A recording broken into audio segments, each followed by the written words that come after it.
Genghis Khan came from the north, and there was somebody coming from the northwest, and people coming from the Europe and the western side, and all of them have started looting India. How many looting Mother India has withstood them? How many lootings from the past? And why these people are looting India again and again? Because we are weak? Because we are not united? Because what is happening in India? These type of seminars will definitely give us insights about and also bring us the unity and the united thinking among ourselves. I must thank Mr. Divakar not only to introduce me as a key speaker of this session, but also to tell me and to give me the insights of Sudeshi Jargon Manch. And also Dr. Srinivasan, Mr. Gurumurthy ji, Mr. Nambi Narayana. These are the few names I can remember because I have come for the first time to this type of association. I will thank all of them. Without them, it might not have been possible for me to come and stand in front of you. I remember an old folk song. Many people have spoken about globalization. My dear brothers and sisters, I have not come with statistics. Remember, I have not come with statistics. And I will definitely not bore you with statistics. I have come with problems.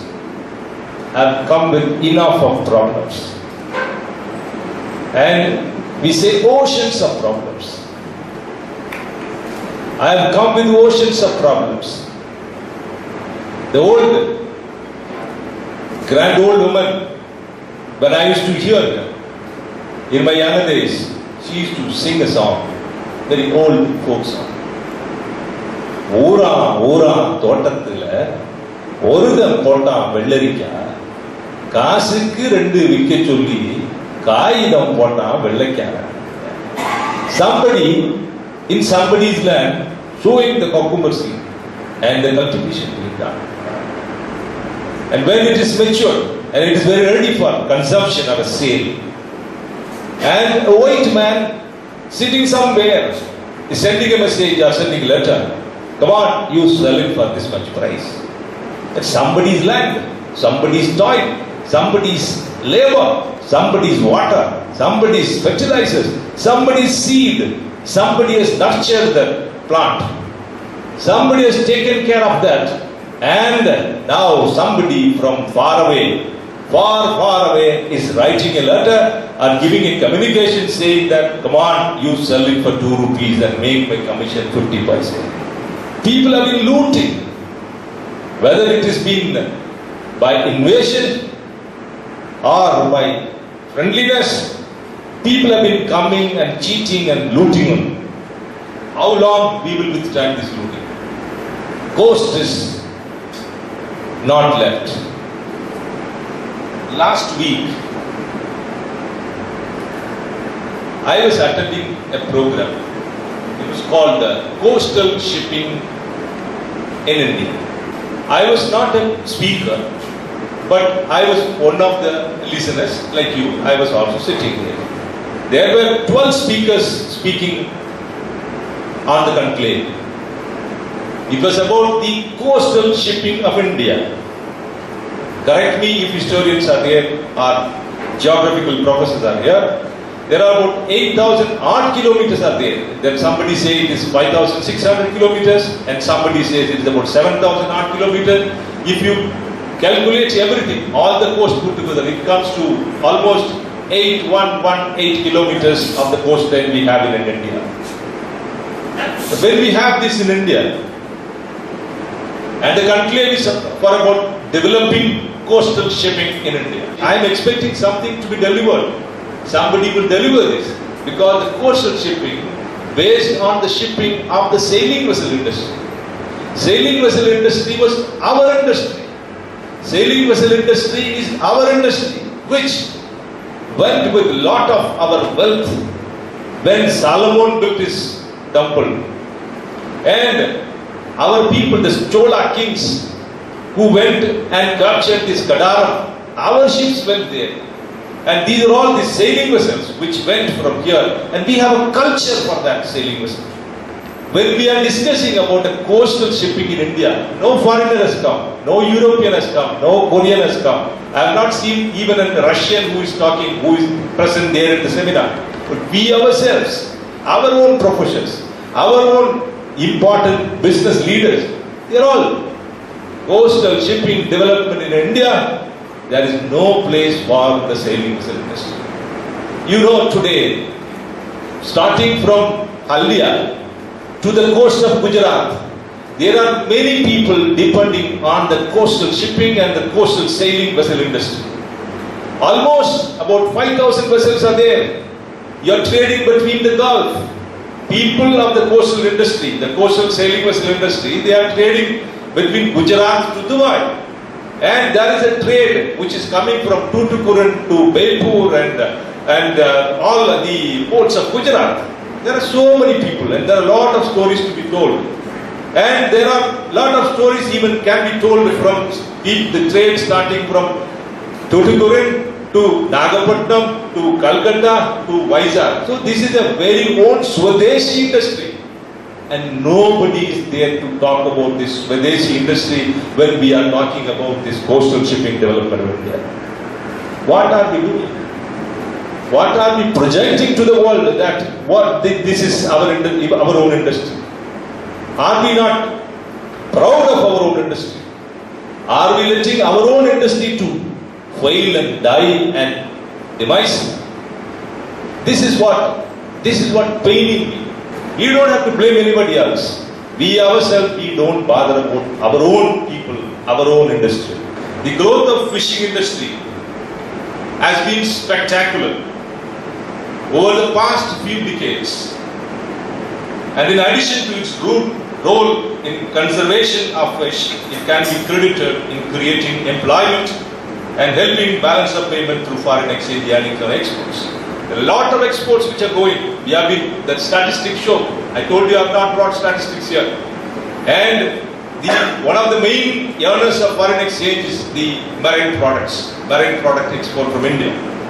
But major developments have been taking place to modernize this industry. There are a lot of modernizing schemes have been coming here. But all these systems and policies and promotional schemes which have come to promote this industry or modernize this industry, really reflecting in the development of the traditional fishing community? It's a very big question to be asked. And you go to the communities, there are about 2 crores of people living in the so-called coastline of India. And particularly about 10 lakhs people in Tamil Nadu. And about 2 lakhs people are very actively involved in the traditional fishing. What is happening? In one of the seminars like this or a TV program, I was mentioning there is a knowledge, there is a traditional knowledge available. There is a traditional knowledge available in agriculture. There is a traditional knowledge available in the hill and the people of hill. And in the shore and the people of the seashore. Why don't you recognize that talents are available with them? Very frankly, to point out, there was a Mumbai blast about a few years back. Gujarat traditional fishermen have identified and informed there is some sort of an invasion is there. There is a terrorist possibility of coming into our shores. They were saying, but what happened? You are a poor, illiterate, traditional fisherman. Who are you to tell us? You don't advise us. It was completely neglected. What has happened in return? There was a blast in Mumbai. And it was initially, the first time, told by the traditional fishing man, traditional fishing community. I tell you, we have a peninsula. We have about 7,000 or 8,000 kilometer long coastline. And the government takes care of people in the border. They are pampering there. in the Jammu and Kashmir. Somewhere government having different policies, different treatments for people who are there in the border. Oh, people there in the border of the land is to be treated separately, and people who are there in the border of the sea is to be treated separately. What is this policy? Is it a divide and rule policy? Now this coastline, I have told you about this Gujarat people informing about this. There is an information, but you have not taken. But I tell you, these people, these coastline people, the people who are living in the coast are not for employment. They are living their life there. You have to understand these people there. There is a life. That the life they are living there. They have not come there. They are there for years. They are there for decades. They are there for centuries together. And fishing and world diving and sailing industry is not their just employment, their life. It is their life, I tell you. And that is the reason. And all this such a big peninsular area is being guarded by these people. You have no policemen, you have no border security force, you have no coast guard, but all these fishermen, traditional fishermen who are living on the coast of the peninsular India is guarding the entire coast without cost, without salary, without anything. And they are guarding this place. They are guarding this Indian peninsula without any remuneration. And by spirit, I am an Indian and I am a citizen of India and I have to safeguard my India. This is the feeling they have. And who is there to tell this? These communities are there in the coast. And they have their faces towards the sea and their back toward the land. And upland people, we as upland people, I request you, we as upland people have to understand the nature of their living first of all. Please understand the nature of the living. Unfortunately, of course, after tsunami, 2004 tsunami, there was a lot of understanding people. It has opened the eyes of the people. They are our own people. Our own people. I tell you today, according to the satellite information, there are 180,000 tons of temporarily exhaustible fishery resources are available in the peninsular country, in the coast, in the inshore and the offshore waters of India. 180,000 temporarily exhaustible fishery resources are there, and this need to be caught. And we have schemes. There are schemes developed by the government of India. And what are they saying? They are chasing people one side from the seashore, and the other side not permitting the citizen of India, the traditional fishermen who are there, to enter into the offshore area. They say a limit from the shore. Don't go beyond 12 nautical miles. Today in shore, what is happening? There are a lot of industries have come.